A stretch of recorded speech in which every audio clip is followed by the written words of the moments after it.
Let me thank everyone for joining us for this update as we enter the 60th day of our COVID-19 emergency activation in Denver. As of this morning, our community has lost 233 souls to this virus. To honor those we lost in Denver and across Colorado, and to remind us that we are in this together, Governor Polis has declared tomorrow a day of remembrance and will mark the occasion with a moment of silence at 7 p.m. We will also light the city and county building in red per the governor's request at that time. This pandemic is not only a public health crisis, it is also fueling an economic crisis, the likes of which we have not seen since the Great Depression. While we simultaneously try to save lives, we are looking to save jobs and protect those who are most vulnerable among us. So today, these are the topics we want to cover: our transition to safer at home, testing and tracing, social safety net, and our budget update for 2020.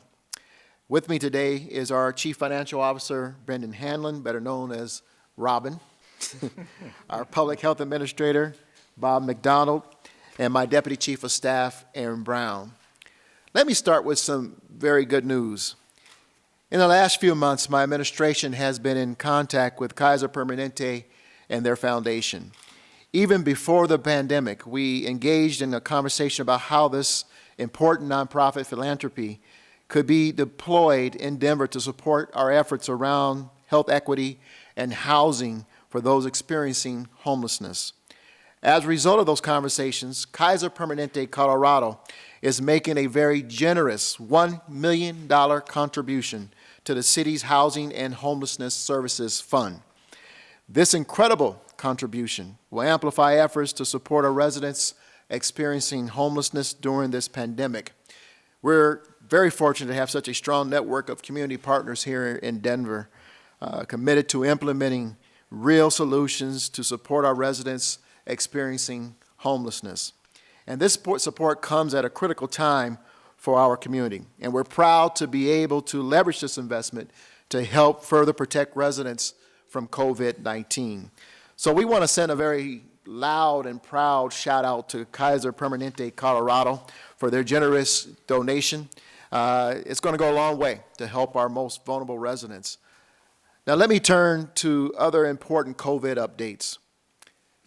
First, it's been a week and a day since we implemented mandatory face coverings for people in many public settings.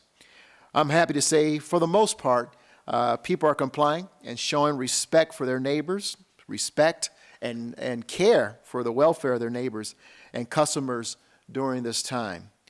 Second, I could not be prouder of every resident and every business for taking the reopening guidelines to heart, making sure people are wearing their face coverings, setting up physical distancing measures, and implementing hygiene and other protocols. Now, we have received quite a few phone calls and posts on social media with residents expressing their frustration when they see other residents of Denver not wearing their face masks. And I share in that frustration. And I just want to underscore once again a call to care and welfare of our fellow neighbors, to respect each other's health and safety, and do everything we can to help protect each other by wearing our face coverings. This will help us to do the right thing, but also help us to get where we all want to get to much sooner if we all comply. And that this is not just my hopeful thinking, by the way. This is what we understand from public health experts, both nationally and locally. And we are going to continue to continue a cautious and phased approach to the reopening here in Denver. This weekend, farmers markets will begin to reopen with health and safety measures in place for customers, including face covering and physical distancing. If you decide to go out shopping this week, Please remember your face covering and keep your distance from others. We need to keep working together to keep everyone safe. I have somewhat of a funny story about that. Last weekend, I drove to the Home Depot only needing 2 small screws to finish a home project. 2 small screws. I drove about 4.5, 5 miles to the Home Depot, only to get out of the car to see the line and realize I left my mask at home. Everyone in line had their mask. I got back in the car, drove all the way back home to grab my face covering, and went back to Home Depot. But that's the kind of consciousness I have seen around the city, and it's greatly appreciated. Last week, I told you that one of our priorities is our phased reopening. In our phased reopening was increasing our capacity to do testing, particularly improve access to tests for vulnerable populations and underserved communities. Our mobile testing unit, Public Health and Environment's Wellness Winning, Bob, as you know, hit the road this morning delivering tests to those who can't get to the testing site due to transportation, mobility, or financial limitations. If you're a Denver resident who may be experiencing symptoms of COVID-19 or have been told by DDPHE that you may have been exposed and want to know if you qualify, all you need to do is call 311. They will ask you some questions to ensure that you meet the qualifications, and then you'll be scheduled for a visit. And you don't need a doctor's order to get the test. The Winnie will be stocked with about 100 nose swab tests at a time. Test results will usually be available within 24 hours, and then you'll be notified with your results, regardless of whether they're positive or negative. We also have nearly 100 of our Denver police officers and city employees trained in contact tracing, and they're on assignment now, getting in touch with people who may have been exposed to someone who has tested positive for COVID-19. The tracing will be conducted by phone or text, and this is work that will happen 7 days a week until further notice. When one of the contract tracers reaches out to you, they will always identify themselves, including their phone number. And they will never, and it's very important that everyone hear this message, they will never ask for things like your social security number or payment. They will just ask for the basics like your name and your date of birth, which will never be shared or sold. The objectives, of course, of why we are calling is to provide you information and guidance on how to keep yourself, your family, and our community safe. Now, regional partnerships will also be key here. Because the virus doesn't follow city boundaries, and we are forming those partnerships even as we speak. Now, I can't underscore enough how important this work is. I stated from the very beginning why we delayed our opening from departing from the state's order was because we wanted to put in place our testing apparatus, accessibility to those tests, and of course, contact tracing. It's about getting ahead of the spread of the virus, identifying potential cases, isolating individuals before the virus can spread further, and to help avoid another community-wide shutdown.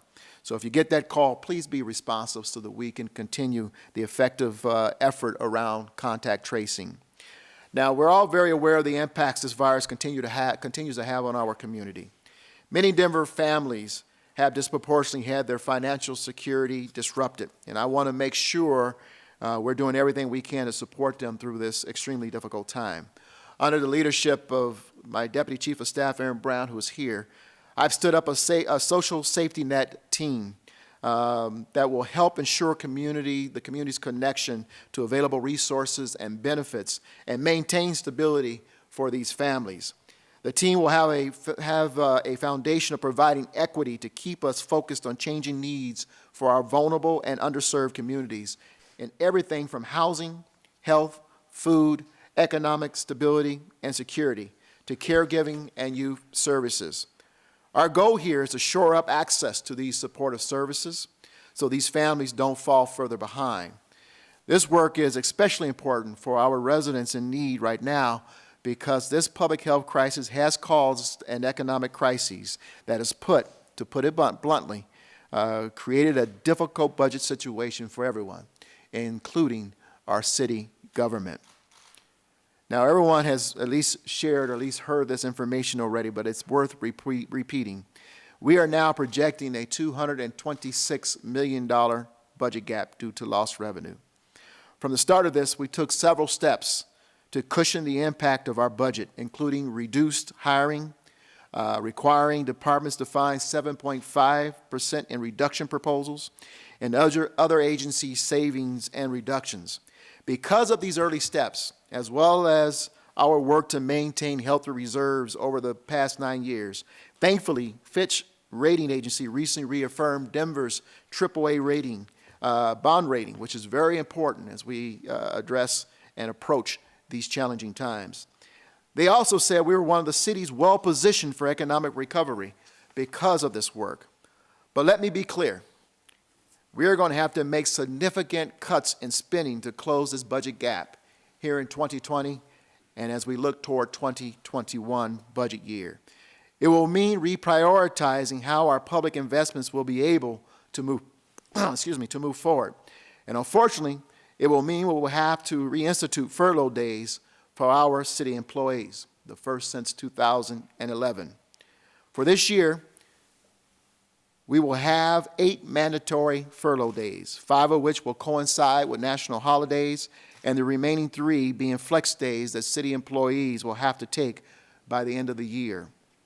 And I want everyone to know that we have worked to exhaust every other tool we had before taking this step. Now, I was on City Council when then Mayor John Hickenlooper had to make this very difficult decision back during the Great Recession. I know how tough this was for our employees. I will be taking the furlough days as well, and so will those in my administration.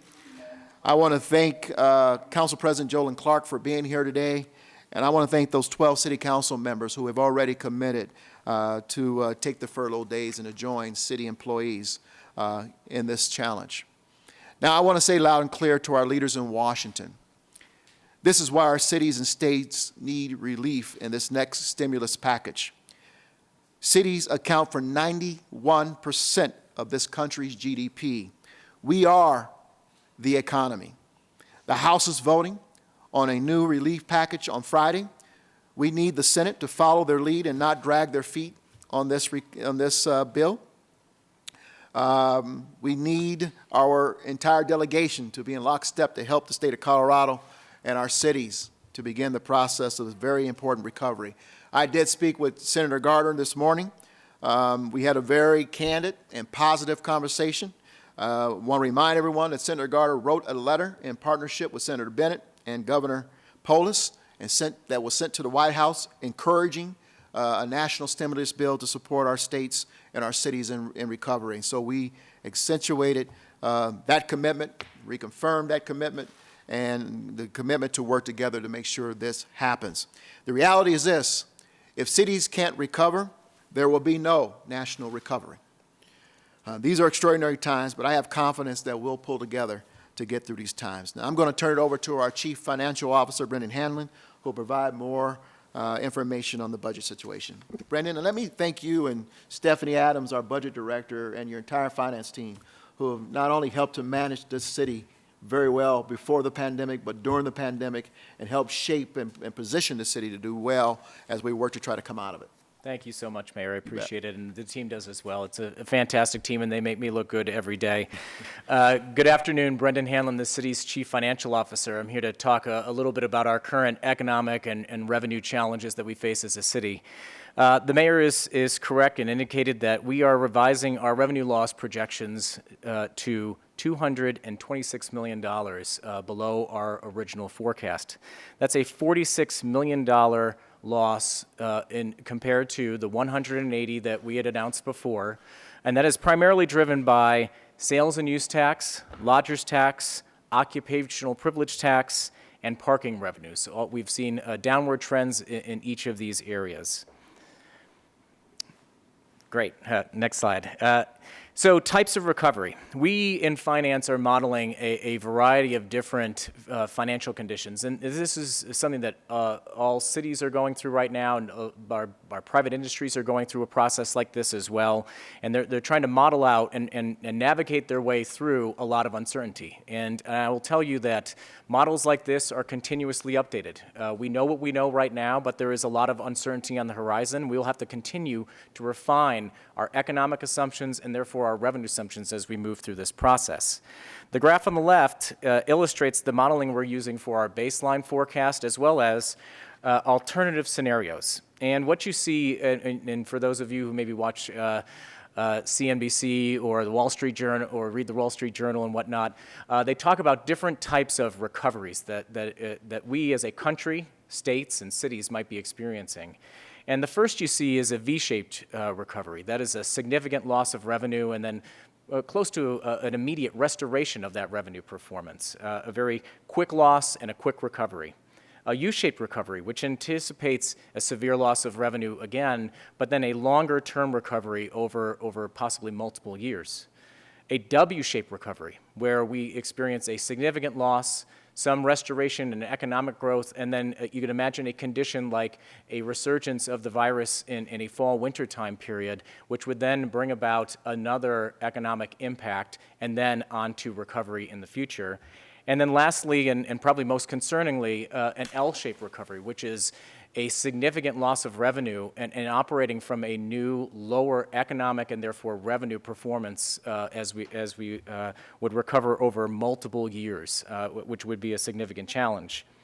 The graph on the right shows Denver's projection for sales and use tax. And the reason that we're focused on that tax is because it represents 50% of our general fund, which is where we fund our core services. So those traditional services that you think of in terms of police and fire and street maintenance and trash collection and the Department of Finance, we are funded out of the city's general fund. So we spend a lot of time modeling what our revenue performance is going to be in that category.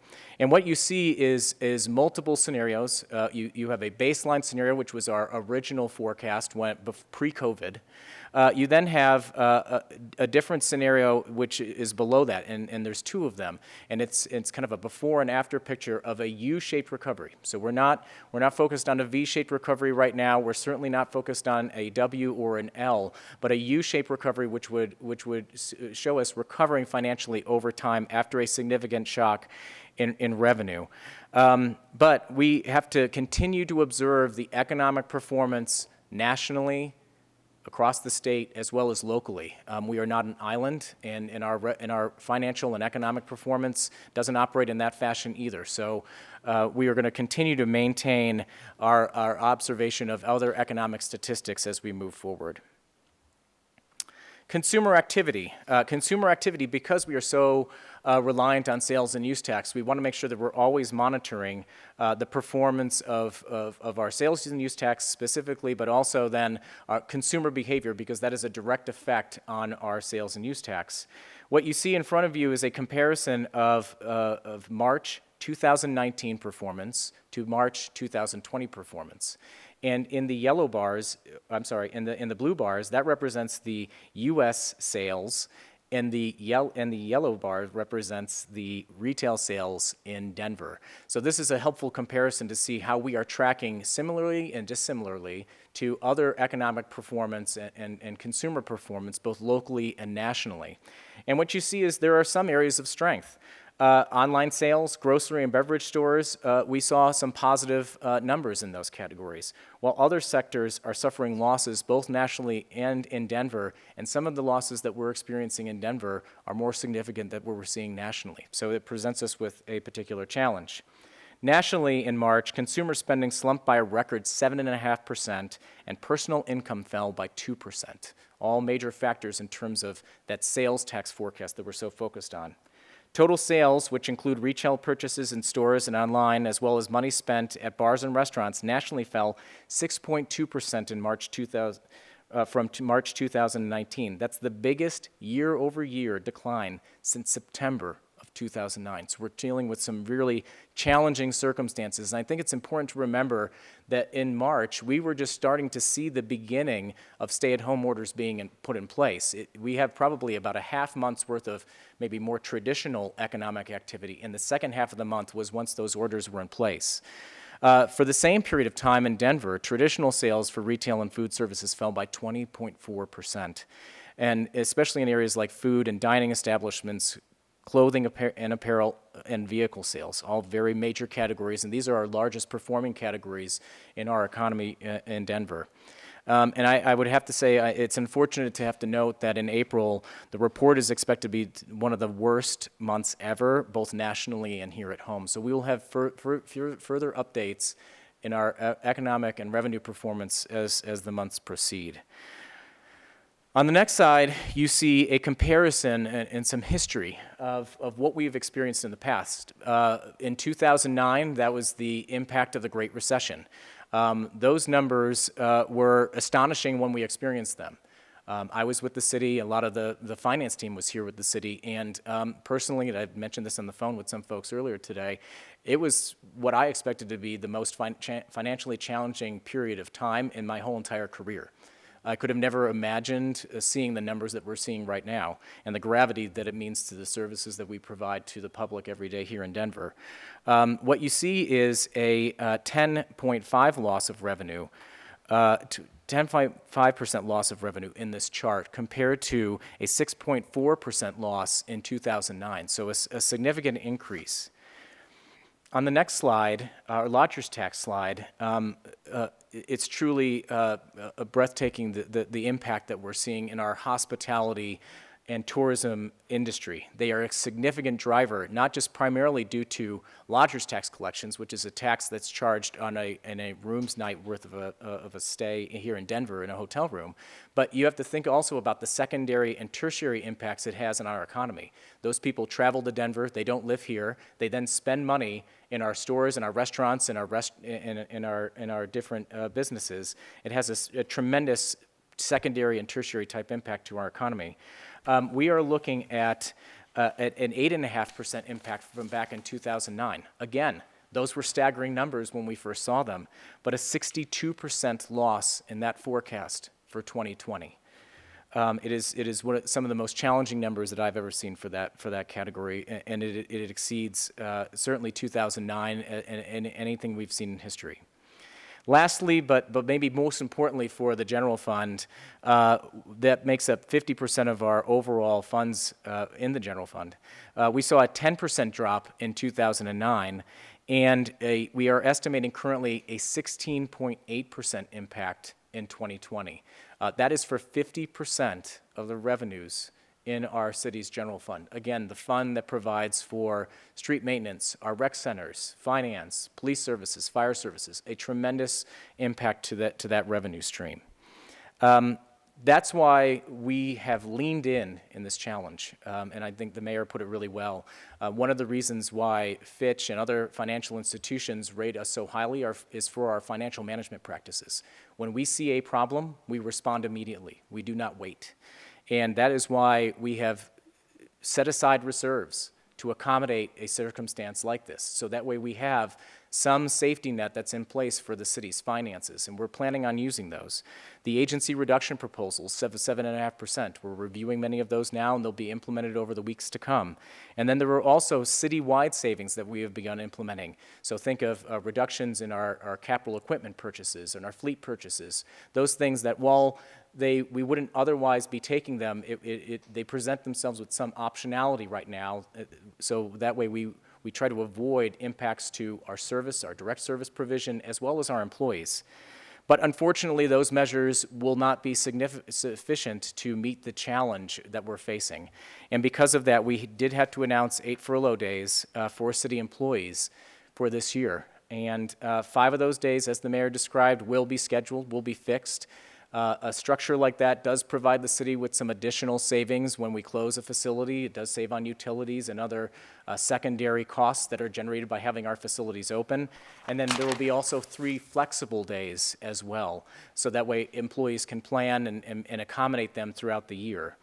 Before I turn things over to the mayor, I just want to repeat his compliment that he was giving to our finance team. We have a lot of folks who were here not just during the Great Recession, but also during the recession in 2001, after both 9/11 and the tech bubble burst back during that period of time. We are bringing that experience to this challenge, and I'm just committed to making sure that we work with the mayor and the administration and all of our appointees and our managers and our elected officials and our city employees to ask for their ideas, look for efficiencies, implement those items that would really help us avoid service impacts and impacts to our employees. And one of those tools we're going to be using this year, which Fitch complimented us on, is our reserves. That, again, that's why those reserves are there. $261 million at the beginning of this year was set aside for an emergency type situation, and we're using it in an emergency. And we could be using between $90 to $100 million this year to cushion this blow. And it is a blessing that we have managed our city so well to have that kind of tool available, because it is not a tool that all communities have. And we're very fortunate to have that tool to buy us some time to make the tough choices we're going to need to make. But I think what our commitment is to try to make sure we minimize those services impacts to the public as much as we possibly can, even though with $266 million worth of revenue challenges, that will be extremely, extremely difficult. But we're going to be really thoughtful and intentional about this and lean in as quickly as we possibly can, as we have done already. With that, I'll turn it back over to the mayor. Thank you, Brendan. And we want to, before we go to question and answer, thank our city employees as well. Yes. Even though we went to 90% of our employees working remotely, they have continued to work, and they have been absolutely dedicated. No one, we did a conference call yesterday with a town hall with our city employees. A lot of great questions. Their willingness to lean in. We've heard from many of them. They're going to continue to share ideas. I want to thank them. I want to thank the men and women who have remained, who reported to work every day still as essential employees. Our men and women, our first responders. Chief Payson is here. Thank you.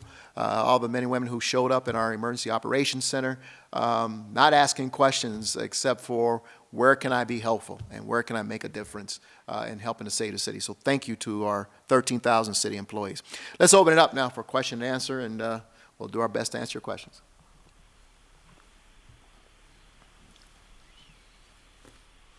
Are there any questions? Hi, this Yeah, is Lori this is Lazaro. Esteban. There's not. Go ahead, Lori. You started first. Thank you. This is Lori Lazaraga with 9 News. I actually had a question for the mayor. I was hoping that you might be able to elaborate a little more on the social safety net team that you said you're organizing, and when we can expect to see that go out into communities. Absolutely. I'm going to ask Aaron to speak to it as the lead on that effort. Aaron? Yeah, absolutely. Thank you, Mayor. Thank you very much for the question. We have put together a very comprehensive group to continue to work on this. And so I think the thing that's really important, this group, as to the mayor's point, we put this group together to really ensure how do we help minimize the economic and social stress that our families are feeling right now because of COVID-19. And to do that, we recognize we cannot do it alone. So we put together a council that's made up of not only city agencies, but our community partners, nonprofit partners, our community advocates, healthcare professionals, to really help us think about what are the most important things that families need to make it through this time. We really recognize that when we launched, we were doing a lot of this work when we activated our operations center. And as we're moving into what we're calling recovery, we want to make sure that these systems stay in place and that we're removing barriers to ensure that our residents have access to the critical resources they need during this time.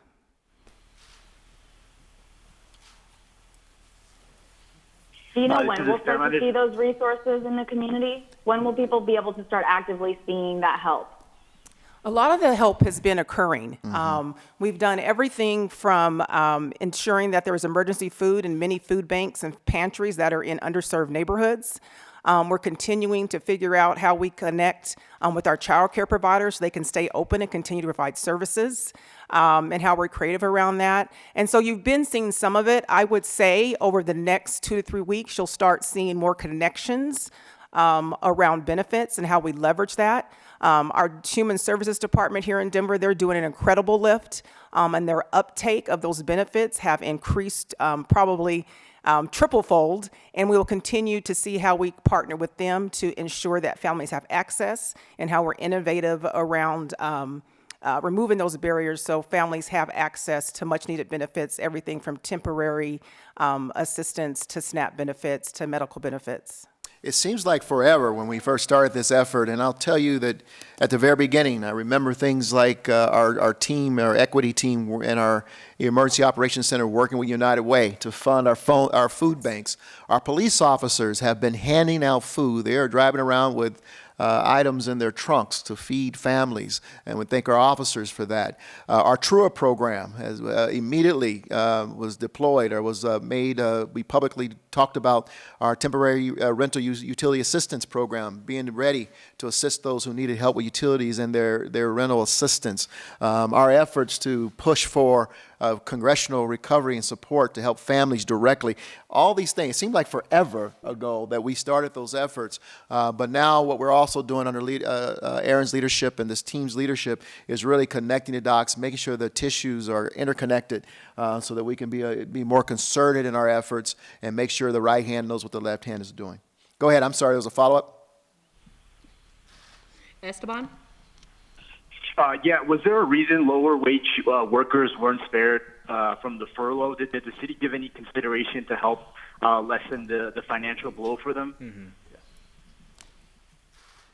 So this is Brendan Hanlon, the city's Chief Financial Officer. So this is a tool that we have deployed across the whole entire city for all city employees. It's a shared sacrifice model. So this is how we've traditionally implemented this program in the past. And we are also going to continue to work to provide some support for employees who may need it going forward as well. But this design this time around was also designed to help employees take advantage of maybe unemployment benefits while they're continuing to work based on the hours. And so we were very intentional with that. And Mayor Hancock, are you required to take the furloughs as well, or is this voluntary? It's voluntary for elected officials, and let me tell you why. There's a state constitution or a clause in the state constitution where elected officials' salaries cannot be reduced or increased while they're serving. And so as I did when I was on city council, as I did when I became in as mayor, I didn't accept the raise that came with the raise that was instituted to increase the mayor's salary. As I came in as mayor, I wrote a check back to the city for that, and I'll do the same thing so I can stand with city employees and help the city through this challenge. Next person? Hello, Mr. Megan. Mayor. It's Rick Salinger from Planning 4. The question that I have involves what may be the epicenter of Denver's outbreak of the coronavirus, the downtown detention center. There's well over 100 positive cases that have been tested inside there. And one of those who was tested positive, an inmate, reached out to us and said that he's pretty sick and that what they're telling us about how they're helping them inside isn't true. And he even said that some inmates who tested positive were moved into his pod before he had acquired the virus. I was wondering how you respond to that, please. I got to tell you, Rick, I could hear very little of what you said. Is there anyone at the table who can articulate anything that he may have said? Can you make it more succinct, Rick? And if you are, I don't know if you have us on speaker or what have you, but it's very difficult to hear what you said. I think you're asking a question about detainees in the jail. The question is about the large outbreak in the downtown detention. The large outbreak in the downtown detention center. Inmates are complaining they're not getting good enough treatment. How do you respond? Yeah, let me just say this, that it was the protection of our detainees in the detention facility, as well as our sheriff deputies, was one of the very first priorities that we had in order to try to blunt the spread of the transmission of the virus. I will let our Director of Safety, Murphy Robinson, respond to how we are responding to that situation inside a detention facility. Murphy? Hi, everyone. Murphy Robinson, Executive Director of Public Safety. Rick, thank you for the question. We are working diligently to make sure that our inmates as well as our staff inside of the detention center see the most care that we can during this pandemic. I will note that we have experienced an uptick in the numbers when it comes to the folks testing positive in the jail. And the reason for that is because we've elected to test all inmates coming into the jail.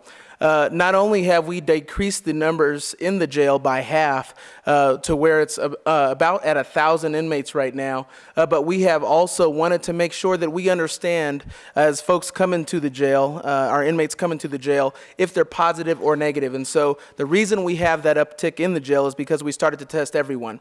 We consistently work with Denver Health Hospital Authority to make sure that we're implementing standards set forth by the CDC, but I would also say we've deployed masks to every inmate, we've deployed masks to every deputy, and we want to make sure that we are leading the state as well as the region in how we take care of our inmates and the population. Well said, Murphy, and let me just go back to a point that you made very early in your statement. We typically run between 2,100 and 2,500 detainees per day. Everyday numbers. That number is reduced in half because we started this process by saying, working with county courts, working with the Sheriff's Department, the Denver Police Department, that we did not want to put people in the detention facility if they were not a threat to the public for this very reason, to contain and to manage the spread of the transmission of the virus. And so that number has been going down steadily, and it's about 1,000, probably less than, a little more than half of what we used to have. Thank you. This is Megan Lopez with Denver 7. A couple quick questions. So first of all, the 8 planned furlough days, it's projected is going to save the city about $16 million, but that's just a very small dent in that $226 million budget gap. Where is the rest coming from? What are some of the other steps that you're taking or that you have taken before this?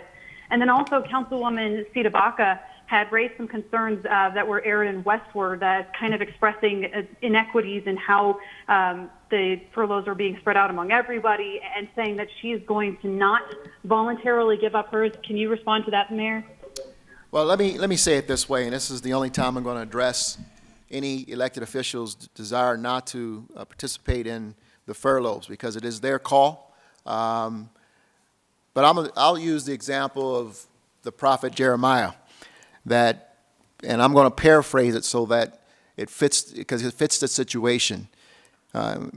Jeremiah said, "If I am a voice of justice for my people, but I don't lead with love, with a strong work ethic, a willingness to strategize on solutions, and to come to the table with a collaborative spirit, then I'm just a resounding gong and a clamoring cymbal." And that's the reality of what we're faced with. Either you lean in with ideas, as many council members have done during this challenging time, offering ideas on how we can help manage this situation, come to the table with solutions and ideas. So the reality is, as Brendan Hanlon pointed out, this city has been managed well. The rating agencies have confirmed it, with our AAA rating being reconfirmed, and the fact that they hold Denver out as one of the examples across the nation as one of the cities that will emerge from this probably faster than others because of the things that we've done and the things that we are doing. Now, I'll let Brendan talk about it, but in order to close the gap of $226 million, there's a myriad of things, rocks that we had to turn over.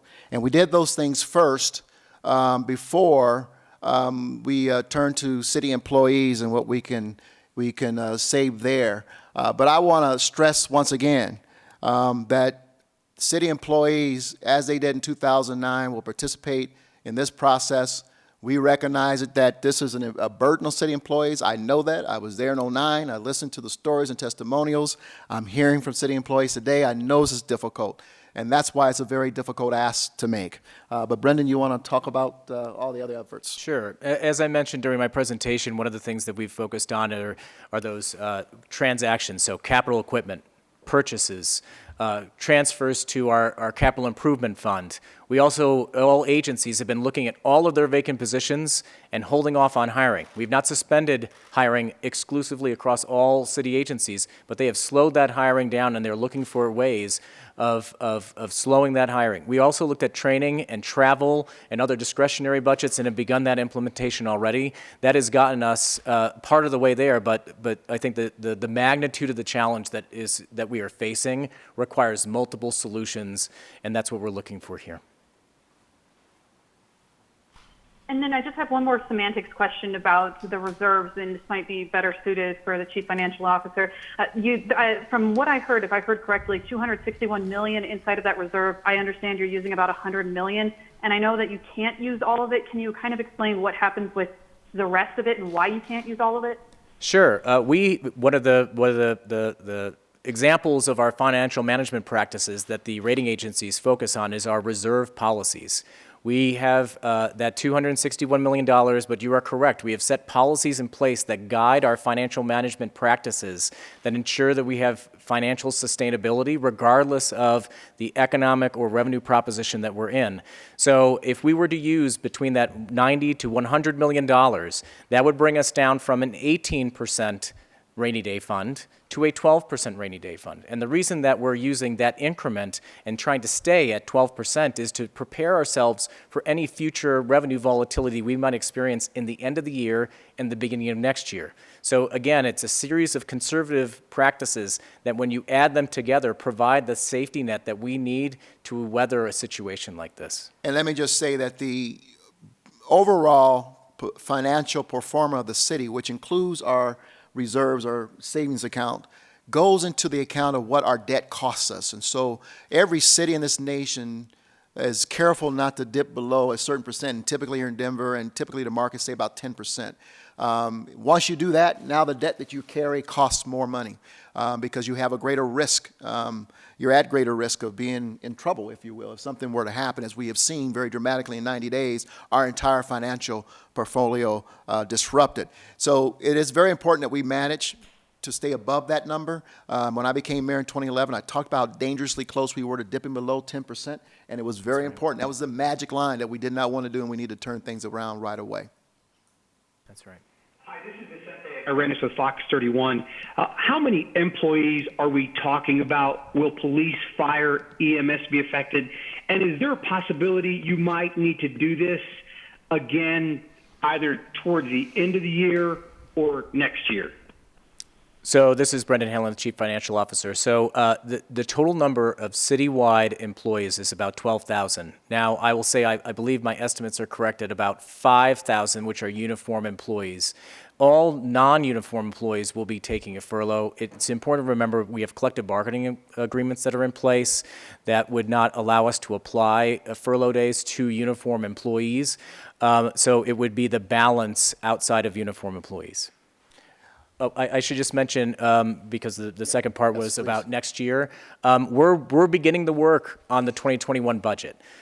We have not predetermined whether or not this tool will need to be used next year. I think a lot of it depends on that federal support that the mayor was talking about. If we were able to achieve federal funding that offset these revenue losses, it might put us in a better proposition. But we're going to work through those numbers over the coming months and have a recommendation for council and the public in September. And let me just say this, because again, this seems like eons ago, but those CBAs or collective bargaining agents or units did approach very early on, approach the administration to have a proactive conversation about how they can help the city through a difficult time. And so we are having conversations with the police and fire on those issues. So we want to thank those uniforms for doing that. Is there Thank you. Mr. Mayor, I have a follow-up question. This is Lori with 9 News. I appreciate the effort that we just talked about to get the resources and access to testing to our underserved communities. I know the mobile testing unit was announced more than a week ago now, and today it'll finally start going to those underserved communities to offer the free testing. But by now we're 2 months into this. I have to ask, what's taken so long to get free mobile testing to the underserved communities where we're seeing cases rising? Great question, and let me turn it over to Bob because there is an answer for that. Yeah, Bob McDonald, Public Health Administrator and the Director for the Department of Public Health. You know, ever since the beginning of this pandemic, even before we had our first case, we were doing everything we could to assist those in our underserved communities, focusing on educating them, getting supplies out to them when we could, even before we had our first case.